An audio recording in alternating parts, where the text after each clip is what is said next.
All right, guys, welcome to Unit 2. This is a lot in this first section, so I'm trying to be really quick with it. But we're basically looking at the new form of government. If you remember from Unit 1, we fought a revolution. We created a form of government called the Articles of Confederation. That had some flaws with it. We created a new government called the United States Constitution. And so this is where this picks up. We now have three branches of government, which we didn't have under the Articles. And one of those branches is going to be the presidency or the executive branch. So what we're looking at here is the first president, which most people in this country know is George Washington. So you're going to see a lot of these terms pop up, but these are all key. You're going to see this on this quiz, and this is going to be one of the longer quizzes you take because this section is so jam-packed with stuff. First of all, we've just got new stuff happening, like Washington becomes the first and only unanimously elected president. The Electoral College at this time is a little infantile, I guess, and so basically nobody runs against Washington. That's why he's unanimously elected. There's going to be something I mentioned where we get to James Monroe, and James Monroe runs unopposed in the 1820 election, but because nobody wants him to be as good as Washington, somebody votes against him just because they didn't want him to be Washington, which is kind of mean, but um, anyway, Washington is considered one of the greatest presidents because he has this huge challenge of trying to do everything from scratch. He is walking into the newly formed presidency, and there's no set of rules that he has to follow or no role models or anything. He's just going in there and basically being trusted to do this all by himself. And so that's often why we give credit to Washington, is because there's a lot of people that if you envisioned going into the White House as the first president, they would have really screwed things up. Richard Nixon comes to mind. So, um, Congress is also going to be newly reformed. You remember Congress from Articles of Confederation? It was 13 members. All of the states had one member, and they all had one vote. But the new Congress has your House of Representatives and your Senate. And so, new Congress is going to have some challenges, but they very quickly establish a couple of major things. One is the Bill of Rights. That was, of course, advocated by the Anti Federalists to get the Constitution passed. Other thing here is going to be the Judiciary Act of 1789. So the Constitution sets up a basic court system, but this is going to create the lower levels of courts. And that term federalism is going to pop up again because we're looking at not just the federal court system, but the rest of the courts underneath the Supreme Court. Okay. Also, what Washington's going to do is create something called the executive departments. This is going to be later known as the cabinet. And these three cabinet positions, there's nothing in the Constitution about this. There is a section of the Constitution in Article 2 that talks about the president and advisors and how those advisors would have to be uh, basically voted in by the Senate, but there's no mention of the word cabinet. And so this is just a Washington creation that is actually a really good idea.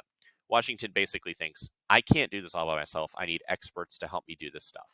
So he wants the experts to come to him with their advice, and then he will make a decision on it. And so he picks some pretty powerful and some pretty important and smart people here. For the Secretary of State position, which the Secretary of State is handling affairs with other countries. The Secretary of State is doing treaties and working with other countries to make sure we don't go to war with them. He appoints Jefferson, who is key in our relationship with France during the Revolutionary War. For Department of War, he appoints Henry Knox, who has a lot of war experience. And for Treasury, he appoints one of the smartest people that we will talk about, and we've already mentioned his name quite a bit, Alexander Hamilton. Okay, so those are all created by Washington. The question at the bottom of the screen you see here is which of these courts was created by the Judiciary Act of 1789, and you see there on the screen the answers: Supreme Court, District Courts, and Courts of Appeal. Okay, so Washington at work. He is going to, as I mentioned on the previous slide, create the cabinet. He defines appointment powers, and that's something that a lot of people continue that tradition.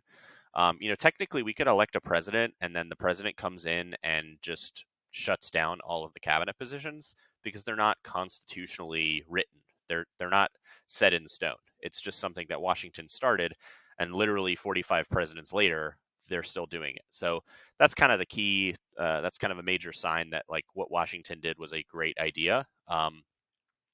He is also going to be a legislative leader where he tries to push through laws through Congress. Okay, keep in mind the president is a separate branch from Congress, so Congress is supposed to write the laws that the president will then sign.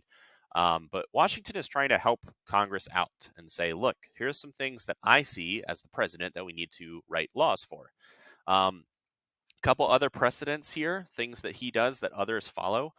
He is going to serve 2 terms as president. You might remember from civics that a term of presidency is 4 years.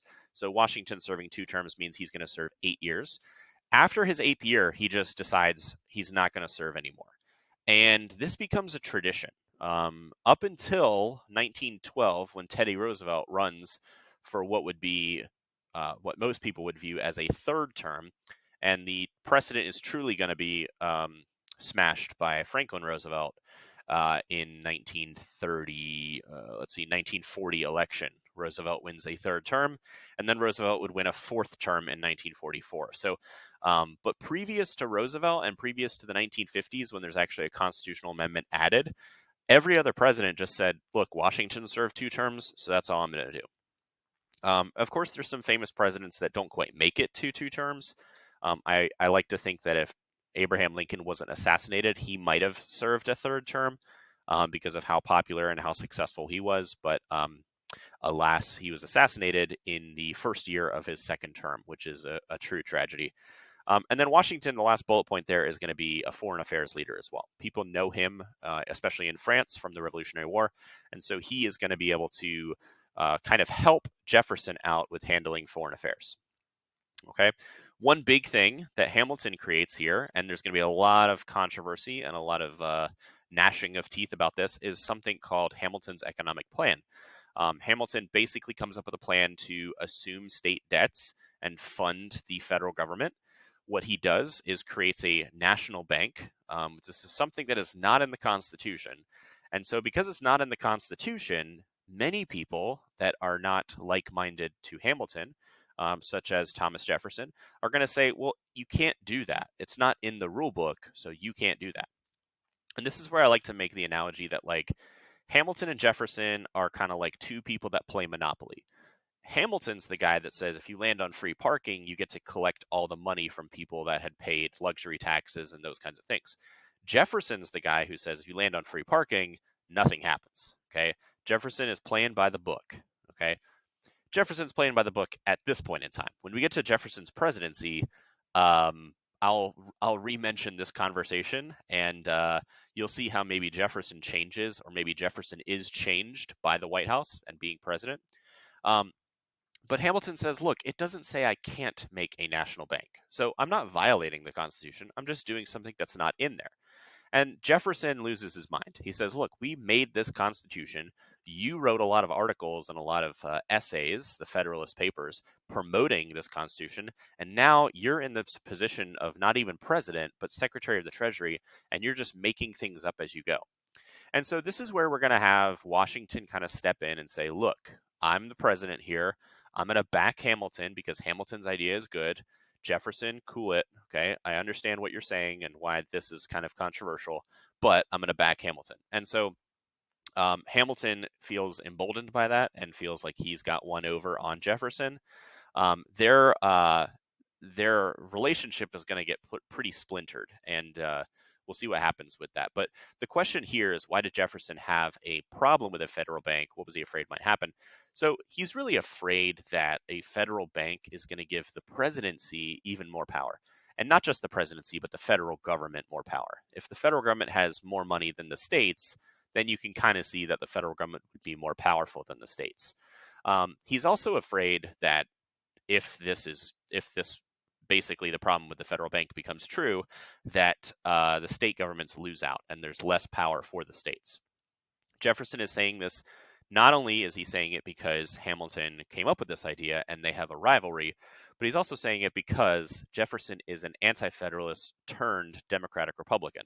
We'll talk about those 2 terms and those political parties here and again in a second, but he is a states' rights guy. He's a guy that thinks that the state of Virginia should be able to handle its affairs and not have the federal government poking its nose everywhere. So that is his big fear here.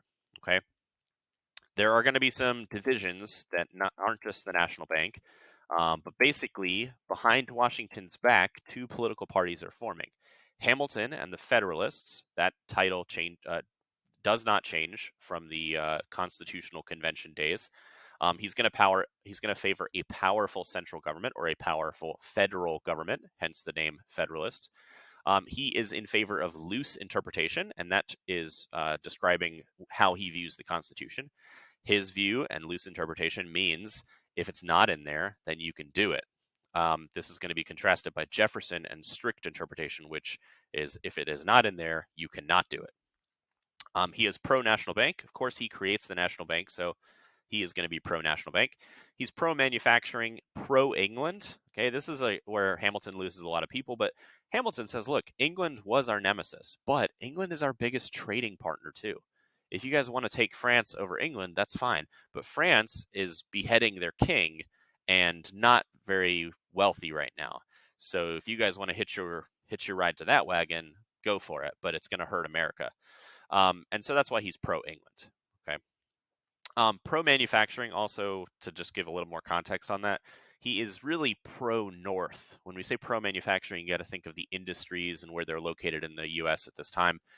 Manufacturing would be mostly places like New York, Boston, those northern areas that there's not a ton of agriculture there. So let's look at Jefferson and his party.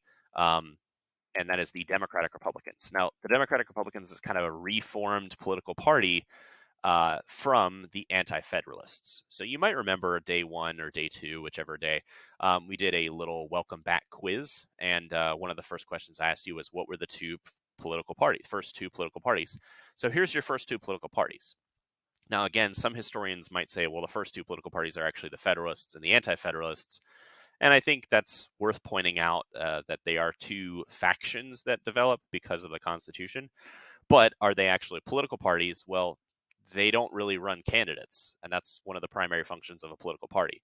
These two, Federalist and Democratic Republican, are going to have political candidates actually run for president and Senate and House and etc. And they go from basically here, 1792, 1789, we can say, but they go from this point all the way through the basically the dissolving of the Federalist Party in 1814. And the Democratic Republican Party is, of course, going to splinter off. We're going to have the Democratic Republican Party eventually evolve into the Democrats, and then the Whig Party pops up in opposition to them, and then the Whig Party is going to be renamed the Republican Party in 1856. So these are your first two political parties. Let me just keep going through Jefferson here. Strong state governments, as I already mentioned, he's in favor of that. He's a strict interpretationist. If it's not in the Constitution, you can't do it. Okay. Now, keep in mind, as I said earlier, Jefferson here in the cabinet is going to say one thing. Jefferson as president has a slightly different perspective on this stuff. He is anti-national bank. I've already kind of talked about this. He's anti-national bank because Hamilton creates it and because it gives the federal government more power, and he is pro-state governments. Pro-farming, okay, again, this, if you look at Jefferson and Hamilton, where they make their money, it's no surprise that Hamilton is pro-manufacturing and Jefferson's pro-farming.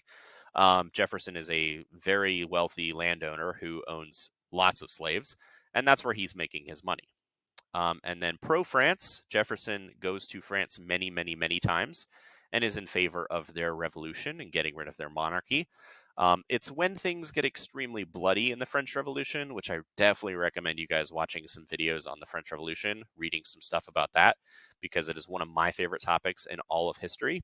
As much as I love American history, the French Revolution is just so jam-packed with chaos and bloodshed and, yeah, all that stuff. It's when it gets super bloody that Jefferson kind of distances himself from that. So he's not super pro-revolution, but he does have a quote where he says, basically, a revolution every 10 years wouldn't be such a bad thing. And then his supporters are going to be in the South and in the West. Think agricultural land, think wide open spaces, less cities, more farmland. So there's the two guys. You see Jefferson on the right and Hamilton on the left. Now, a lot of times people talk about these two political. So I'm just going to pause that. People talk about these two guys and they say, well, Mr. McFarland, like, what are the two political parties today back then? Like, how does the Democratic and Republican parties of today compare to these two political parties back then? And that's like really a hard comparison. I'm not trying to dodge the question, but like if you look at some of the things that we put up here, going back a couple slides, if you were to say the first bullet point, powerful central government, that would be more like the Democratic Party of today. So the Democratic Party of today is more in favor of the federal government handling major issues than state governments. If you look at loose interpretation, that's kind of both political parties. There's maybe more loose interpretation in the Democratic Party, but like you could look at the Republican Party today, and they do things that are loose interpretation that are not written in the Constitution. Strict interpretation today is kind of owned by the Libertarian Party. They are very much by the book, and they say, look, people need to enjoy their freedoms, and if the government is taking away those freedoms, then the government is wrong. The national bank isn't really a big question today because it just isn't an issue. Both parties are in favor of a national bank. Although we don't really have a national bank today, we have a Federal Reserve System. So there are some people on the left and on the right of our political spectrum that are calling for the abolishment of the Federal Reserve, but I wouldn't say that's a mainstream movement, and I wouldn't say one political party is more against the Federal Reserve than others. So that's a tough one. Pro manufacturing. This is another one where it's like, yeah, there's pro manufacturing Democrats and pro manufacturing Republicans, and there's pro farming Democrats and pro farming Republicans. So it's just a really hard one. As far as farming goes, I would say probably a lot more farmers are going to vote Republican, um, but Democrats tend to support more federal government stipends. Not, it's not the right word, but more money from the federal government going to farms. So it's kind of a toss up there. Pro England and pro France, not really an issue we can pinpoint Democrats and Republicans on today. And then supporters in the North, you would tend to see that going to be more Democrat supporters in the North. Supporters in the South and West is going to be Republican Party today. So, again, if you look at most of the bullets on the left, that tends to lean Democrat, which is the Federalist Party. And the columns on the right tend to lean Republican. Jefferson's Democratic Republicans would more likely be the Republican Party. But I don't want to say that and put you in a silo and say, if you're a Republican today, then you're a Democratic Republican in Jefferson's time. Also, this is to say that like Democratic Republicans supported slavery more than the Federalist Party supported it. So like, it really, you should not want to attach your political philosophy of today to the political parties back then. Although it is an interesting comparison. Okay. Okay. And then cool. So Whiskey Rebellion, this is a thing that goes into Hamilton or into Washington's presidency. This is really similar to Shays Rebellion, by the way. There's a bunch of whiskey producers out in Pennsylvania, and there is a whiskey tax. And these guys are like, we don't want to pay the tax. And Washington just rolls up with his troops. I don't know how many exactly. I think the video explains how many thousands of troops he has. But he shows up with a couple thousand troops, and then the whiskey producers are like, okay, President Washington, we did not mean to hurt your feelings or offend you, sir. We will pay our taxes. And so this is really kind of like Washington doing what people expect a good president to do. When there's an issue, he handles it. Now, some people might criticize Washington and say, look, you didn't need to show up with an army. You could have just talked to the guys. But Washington's a general. And so if you live life like a hammer, you're going to view every problem as a nail. Washington shows up with troops because he knows that this would work, and it does. So again, the slide here shows the power of the new government. One thing I like to emphasize here, and I'm trying not to add to this video too long, but whiskey is a big thing in this time period because if you were a farmer and you produced corn, you can only sell your corn when it's ripe. And then if you don't sell anything, or if you don't sell enough corn, you now have corn that is close to rotting. And so whiskey was a way to take your corn and make it into a product that could be sold. If you can't sell the corn, you can turn the corn into whiskey and then, produce whiskey and sell it. And it's a pretty good return on your investment. So these guys were, farmers trying to make ends meet, trying to make money, and there's a tax on whiskey. So that's what the big deal is here. Okay. All right. Couple other things. These are kind of smaller issues, but Pinckney's Treaty, we set up a treaty with Spain to open up the Mississippi River. This is a big deal for the U.S. industrial production of things and shipping.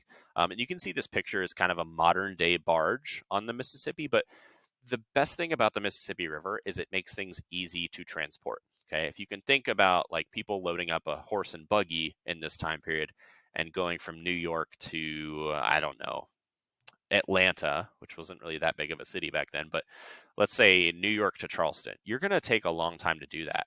But if you want to get goods downriver on the Mississippi River, you can do a larger boat and load up more goods, and the river just takes you downriver. So you don't have to worry about horses or the wagon getting broken or anything like that. So it is a much more efficient transportation mode. Okay. One thing to put in here is, as I mentioned, the French Revolution. The difficulty here is like we, the United States, don't really want to get dragged into this whole thing because the revolution starts off bloody and we're trying to like just form our own country. But France is kind of upset that we're not helping them because if you remember, France very much helped us in our revolution. And so the French are kind of like, we gave you guys a bunch of money and a bunch of troops and a bunch of training, and we gave you Lafayette. Like, why don't you guys come over and help? And the issue is, if we go over and we send troops or we send weapons or whatever to France, there's going to be a British Navy ship somewhere in between point A and point B. And so this whole thing becomes very much like the United States does not want to enter into another war. Um, and you can see here the little politics and style thing is kind of interesting. Like Democratic Republicans tend to be more casual. They're representing more of that French Revolution idea, and the Federalists are going to be more British leaning, more fancy and regal or whatever. You got like the powdered wig and all that kind of stuff. So um, yeah, we'll skip over that. Establishing sovereignty. So the Treaty of Greenville, another treaty here. This is a positive, maybe, relationship with the Native Americans. We're trying to sign a treaty with them after defeating them in the Battle of Fallen Timbers. I say positive because it is going to stop Native American conflict, but one thing to really kind of drive home here is the negative is Washington is going to war with Native Americans over land that we won from Britain. These Native Americans are not accepting the fact that this is the United States. They're like, well, this was Britain, but this is really our land the whole time. And so this treaty is going to be violated by the United States when we continue to move into that territory. Native Americans are on the receiving end of many treaties that the United States government just does not honor. Um, what do you think about how Native Americans have been treated? And this question kind of goes to like just the Treaty of Greenville, but also like anything you might know before that. So looking forward to hearing what you guys have to say about that. Jay's Treaty is a treaty with Britain. Now, this is kind of a thing where like it's a good treaty, but it's received poorly. So the good part of this treaty is it makes it so that Britain establishes trade with us, so we make money off that. Also, Britain in return agrees to remove their troops out of that Western territory that's the United States now. If you can imagine, there were British troops there after the Revolutionary War who were just hanging out, and America says, look, you guys got to go back to Britain. Like, this isn't your land anymore. And so, while this is a win for America, many people do not like Britain and don't like that we're talking to Britain and signing a treaty with them. And so, it's again one of those things where the public very much dislikes this, but people in government are saying, look, this was kind of a necessary measure. Okay. Okay, I kind of gave away the answer here, but why is the treaty with England so unpopular? Well, go back a few years, and who are we fighting for independence? It's Britain. And there's a lot of animosity against Britain for this. Keep in mind that a lot of the things Cornwallis did in the South made Britain extremely unpopular. And so any kind of conversations with Britain is going to be seen as, are we friends with these people who tried to kill us and tax us and all this kind of stuff? And so that's one thing to kind of keep in mind. Okay, as I mentioned already, Washington basically decides he's not going to seek a re-election after 2 terms, so after 8 years of being president.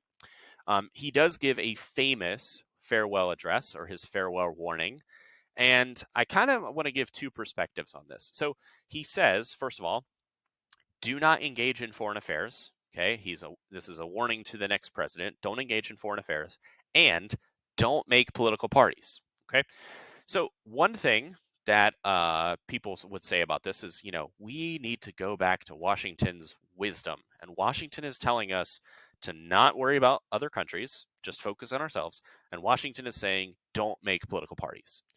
And so there's that one perspective where people view this warning as a wisdom thing, that Washington is like a very wise president. He's done 8 years on the job, and he says, this is what we need to do. And we're not following Washington. So that's one perspective. The other perspective is Washington is kind of giving a very naive and tone deaf speech. He's saying, don't get involved in foreign affairs, and yet foreign affairs are on our doorstep. I can go back one slide, and here's a foreign affair. This is a treaty with Britain. Okay, go back another step. We've got a treaty with Native Americans, foreign affairs. And then you go back even more, and we're talking about the French Revolution and whether we're going to help France out. So Washington is engaged in foreign affairs in his presidency, but he's telling his successor, don't get engaged in foreign affairs. That kind of seems a little contradictory. The second thing here is he says no political parties. And as you can see on the bottom of the slide here, that's kind of like the cat's out of the bag. The toothpaste can't get back in the tube. There's already political parties. It's the Federalists and the Democratic Republicans. So whether Washington knows this and doesn't like it, or whether Washington doesn't have any idea of this, either way, he's giving a warning for something that has already happened. So there's two ways to look at this. If you tend to like Washington's presidency, you're probably going to lean more towards the fact that he is trying to warn the country that these two things will be damaging, right? And you could certainly point to the political climate of today where, basically the president of the United States could save a puppy from getting run over, and half of the country is going to say, well, why didn't he save it earlier? Why is there a puppy even trying to get run over? And they're not going to basically give any credit to the president. And that's kind of the political climate where we live in. We're so polarized that it's difficult to admit that the other political party is willing to do stuff that benefits all Americans. So there's that credit for Washington, where political parties have gotten very much polarized. So in class, I would ask you guys to put a little slider up here, and many of you would be wiggling your little icon around here on the screen. But these assessment questions, I want to kind of run through these really quick. I know I'm really over my time that I usually go through, but as I said at the beginning, lots of stuff here. So speed around on these questions. Would the federal government have survived if the first president had not had widespread respect? I think I'm pushing you to saying no in that question, but I really want to make sure you understand why. Washington is the general that won the Revolutionary War. He is not a politician, importantly. Okay. The politicians, Hamilton and Jefferson, they're going to get in all these political discussions, and Washington is going to put his foot down and say, I picked this decision. That's it. Everyone home and move on. Right. So number two, why did Hamilton believe that wealthy Americans were necessary to secure the nation's economic future? He is a wealthy American. It's a little bit of a biased perspective, but that's what politicians are. They're products of their own biases. So Hamilton thinks the wealthy Americans create jobs and create industry for a lot of other people. So they need to be the center of the economic future. He also looks at Jefferson and says, like, you're making your money off of the backs of slaves. So, like, as wealthy as you are, you haven't done an honest day's work in your life. Yeah. Anyway, number three, how did Americans structure their debates about the economy in terms of interpreting the Constitution? The easiest answer for this is the national bank. Hamilton wants a national bank to solve the nation's debt problems. Jefferson wants the states to pay off their debts, and that's kind of it. And so there's an interpretation of the Constitution question there. Why do some people look at the Constitution and say we can make a national bank, and others say, no, you can't make a national bank? Well, it's all in your interpretation. As I mentioned earlier, it's the monopoly rules. Okay, some people interpret the rules differently than others, or some people, when they play Monopoly, don't read the rules. They just play how they've always played. Number four, compare the Whiskey Rebellion to Shays' Rebellion in terms of the effect of the government in handling them. Well, Shays' Rebellion should be familiar in your mind from 1.6, 1.5 notes, but Shays' Rebellion was an armed rebellion of farmers, and the Whiskey Rebellion was an armed rebellion of farmers. Both of these were over taxation issues. The biggest difference probably is Shays' Rebellion very quickly got out of hand, and the Whiskey Rebellion was very quickly handled by Washington. So that is going to be the biggest difference there. And I think what that shows you is Washington's leadership, and that the Articles of Confederation not having a president, there wasn't leadership. Last question, and Screencastify is telling me I have 12 seconds to answer this. Is it possible to govern a democracy without political parties? I can't answer that for you, but please